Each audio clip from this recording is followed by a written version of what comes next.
So, paano nga ba gamitin ang pregnancy test? Simple lang. Paggising nyo sa madaling araw, dapat naka-ready na ang inyong pregnancy test na gagamitin para malaman kung positive ba kayo or negative.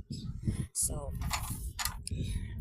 iihi kayo at ilalagay nyo sa malinis na plastic cup, ganun.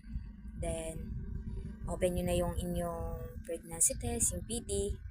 Then, ilapag nyo sa pantay na paglalagyan at kunin nyo yung drops at yon kumuha kayo ng sa ihi nyo doon sa plastic cup.